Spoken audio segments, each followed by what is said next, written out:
তাহলে আজকের টপিক কি? আজকের টপিক হচ্ছে অ্যাপেল রিঅ্যাকশন। তাহলে আমরা প্রথমে এরকম একটা কম্পাউন্ড নিয়েছি, যে কম্পাউন্ডের ওএইচটা ওএইচ পজিশনে এবং হাইড্রোজেনটা ড্যাশ পজিশনে রয়েছে। এবার এখানে আমরা কি দিয়েছি? অ্যাজ এ সলভেন্ট একটা সলভেন্ট দিয়েছি এবং তার সাথে কি দিয়েছি? রিয়েজেন্ট PPH3 এবং CX4।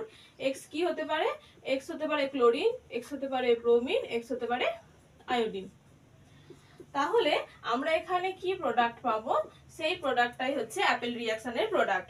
কি প্রোডাক্ট পাবো অ্যাপেল রিঅ্যাকশনের ক্ষেত্রে? আমরা মিৎসুনুবু রিঅ্যাকশনে কি দেখেছিলাম যে নিউক্লিওফাইলটা ঠিক এই এখানে যে ওএইচটা যে প্লেনে আছে তার অপোজিট প্লেনে নিউক্লিওফাইলটা ঢুকছে। এখানেও কিন্তু ঠিক সেম ভাবেই আমরা কি হ্যালোজেনটাকে অপোজিট প্লেনে পাবো। এখানে ওএইচটা যেহেতু ওএইচ পজিশনে রয়েছে, আমরা এখানে ক্লোরিনটাকে তাহলে কি পজিশনে পাবো? ড্যাশ পজিশনে। ক্লোরিনটা ড্যাশ পজিশনে চলে এলে হাইড্রোজেনটা কি পজিশনে আসবে? ওএইচ পজিশনে আসবে। এটা কি হচ্ছে? এটা হলো অ্যাপেল রিঅ্যাকশনের প্রোডাক্ট। তাহলে যখন এই ধরনের কোন একটা কম্পাউন্ড তুমি দেখবে এবং তার সাথে তুমি কি দেখবে? এখানে দেওয়া আছে PPH3 এবং দেওয়া আছে CX4 জাতীয় কোনো রিয়েজেন্ট এবং তার সাথে কোনো সলভেন্ট দেওয়া আছে, তাহলে কি প্রোডাক্ট হবে? তাহলে যে এই এক্সটা কি হবে? আমরা এখানে এক্স হিসেবে Cl ধরে নিয়েছিলাম, তাই না হলে এখানে কি হবে? এক্স এসে বসবে। ঠিক আছে, মানে সব সময় OH এর অপোজিট প্লেনে কি হবে? একটা হ্যালোজেন এসে বসবে। তাহলে এবার আমাদের কি মেকানিজমটা আমরা দেখবো যে কিভাবে এই অ্যাপেল রিঅ্যাকশনটা হচ্ছে।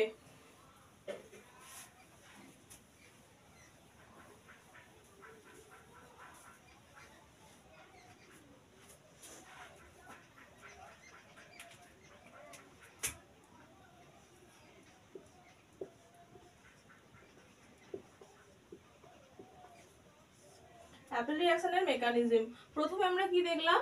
প্রথমে আমরা দেখলাম PPH3 দেওয়া হয়েছে, সলভেন্ট হিসেবে কি দেওয়া হয়েছে? PPH3 দেওয়া হয়েছে, আর কি দেওয়া হয়েছে?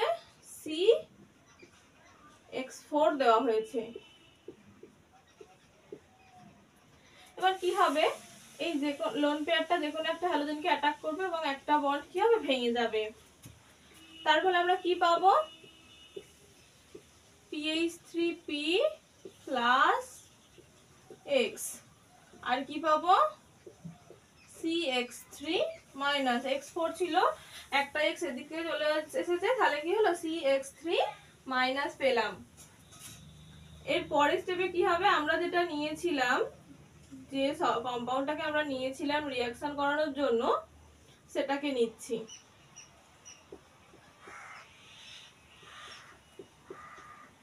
এবার এর সাথে কি রিঅ্যাকশন করবে? CX3 minus. আর CX3 মাইনাস কি করবে? এই অক্সিজেনের সাথে যে হাইড্রোজেনটা লেগে আছে, সেই হাইড্রোজেনটা যেহেতু ভীষণ অ্যাসিডিক, তাই এই হাইড্রোজেনটাকে অ্যাবস্ট্রাক্ট করে নেবে এবং আমরা কি পাবো?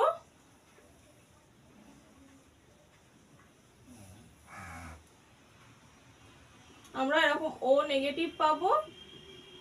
এখানে হাইড্রোজেনটা যেমন ছিল তেমন, আর তার সাথে সাইড প্রোডাক্ট কি পাবো? CHX3। আর CHX3 মানে ধরো যদি CH X এর জায়গায় যদি Cl3 হতো, তাহলে এটার নাম কি হতো? ক্লোরোফর্ম। যদি X যদি ব্রোমিন হতো, তাহলে CHBr3 কি, এটার নাম কি? ব্রোমোফর্ম। X যদি আয়োডিন হতো, তাহলে কি? CHI3। এই কম্পাউন্ডের নাম কি? আয়োডোফর্ম। তার মানে আমরা কি সাইড প্রোডাক্ট হিসেবে এখানে কি পাবো? ক্লোরোফর্ম, ব্রোমোফর্ম বা আয়োডোফর্ম কিছু একটা পাবো। এর পরের স্টেপে কি হবে? দেখো প্রথম লাইনটা মুছছি, কারো যদি কোনো প্রবলেম থাকে একবার দেখে নাও।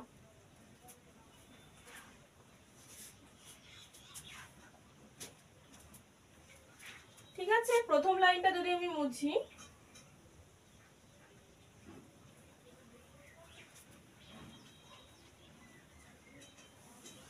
এরপরে কি হবে? এই নেগেটিভ চার্জটা কি করবে? এখানে নেগেটিভ চার্জটা যেমন আছে তেমন ছিল, আর আমরা উপরে কি পেয়েছিলাম? PH3P প্লাস Cl পেয়েছিলাম। এই নেগেটিভ চার্জটা গিয়ে ফসফরাসকে অ্যাটাক করবে, এখান থেকে ক্লোরিনটা খুলে বেরিয়ে যাবে। তাহলে আমরা কি পাবো?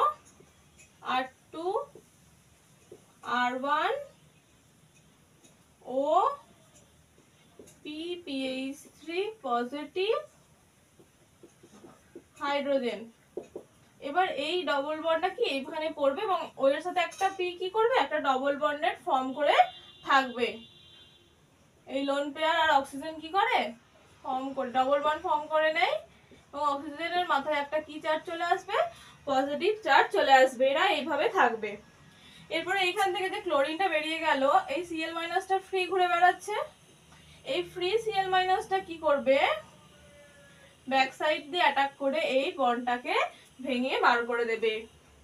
সবসময় মনে রাখবে OP OSI OF এই বন্ডগুলো কিন্তু ভীষণ স্ট্রং বন্ড। মানে যদি একবার OP এর বন্ড ফর্ম হয়ে যায়, এই OP এর বন্ডটাকে ভাঙা কিন্তু ভীষণ কষ্টকর। যদি OF এর বন্ড বা OSI এর বন্ড যদি একবার ফর্ম হয়ে যায়, এই বন্ডগুলোকে ভাঙা কিন্তু খুব কষ্টকর। কারণ এই বন্ডগুলো কি, এই বন্ডগুলো হচ্ছে ভীষণ স্ট্রং বন্ড।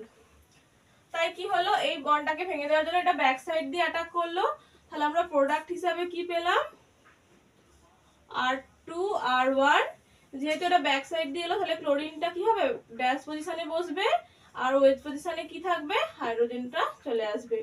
এটা কি হয়ে গেল, এটা হয়ে গেল প্রোডাক্ট অফ অ্যাপেল রিঅ্যাকশন। আশা করি মেকানিজমটা তোমরা বুঝতে পেরেছো।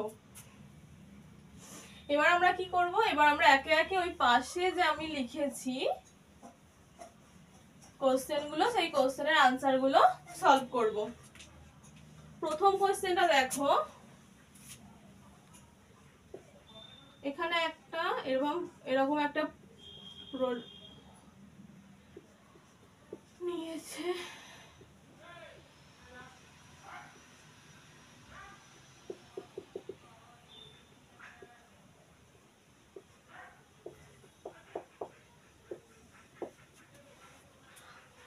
আমরা এটাকে নিয়েছি এবং তার সাথে কি দেওয়া রয়েছে, PPH3 NCS। NCS এর পুরো কথা কি, N-ক্লোরোসাক্সিনামাইড। তাহলে এখানে একটা ক্লোরিনের সোর্স আছে, বুঝতে পারছো, N-ক্লোরোসাক্সিনামাইড মানে ওখানে কিন্তু ক্লোরিনের সোর্স আছে। আর THFটা কি, সলভেন্ট হিসাবে কাজ করবে। তাহলে আমরা এখানে কি প্রোডাক্ট পাবো, আমরা আমাদের অন্য যেখানে যা কিছু আছে থাক, আমাদের দেখার দরকার নেই। আমি শুধু দেখতে পাচ্ছি এখানে ওইচটা কি পজিশনে আছে, ব্যাস পজিশনে আছে। তাহলে এদিকে কি লাগাবো, NCS দেওয়া আছে মানে N-ক্লোরোসাক্সিনামাইড। তাহলে ক্লোরিন লাগাবো, তাহলে এখানে আমি ক্লোরিন বসিয়ে দেবো এবং সেটা কোন পজিশনে বসাবো, ওয়েজ পজিশনে আমি কি বসাবো, ক্লোরিনটাকে বসিয়ে দেব।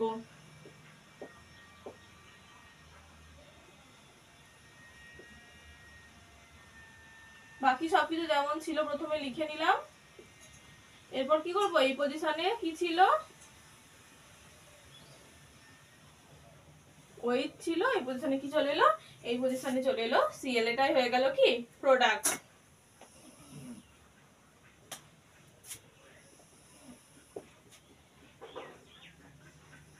2 নম্বরটা দেখো,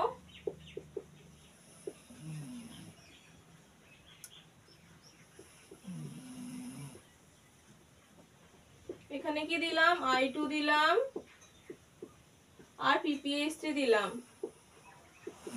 তার সাথে কি দেয়া হলো, তার সাথে দেয়া হলো ইমিডাজোল, DCM আর রুম টেম্পারেচার। এগুলো সব সলভেন্ট হিসাবে কাজ করছে। তাহলে কি হবে, আমি বলেই দিয়েছি অ্যাপেল রিঅ্যাকশন যখনই দেখবে PPH3 এর সাথে, যদি PPH3 এর সাথে কি দেখতে, PPH3 তার সাথে যদি DEAD বা AGP, মানে হয় এটা না হয় এটা, যদি এইগুলো কিছু দেখতে এবং তার সাথে যদি কোনো একটা নিউক্লিওফাইল দেওয়া কিছু দেখতে, তাহলে কি বুঝতে যে এটা একটা মিৎসুনোবু রিঅ্যাকশন। এখানে কি হতো, এখানে এই নিউক্লিওফাইলের মাইনাসটা কি হতো, অপোজিট ফেজে গিয়ে বসতো। ওইটা যে প্লেনে ছিল সেই প্লেনের অপোজিট প্লেন দিয়ে বসতো। এটা কি হতো, এটা হতো মিৎসুনোবু রিঅ্যাকশন।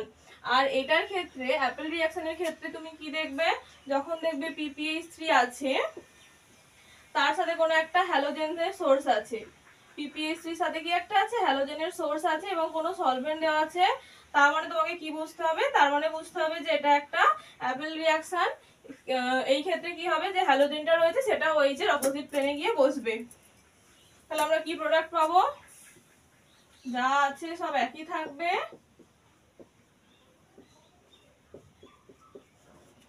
শুধুমাত্র এই OH এর জায়গাতে আয়োডিনের আইটা চলে এলো।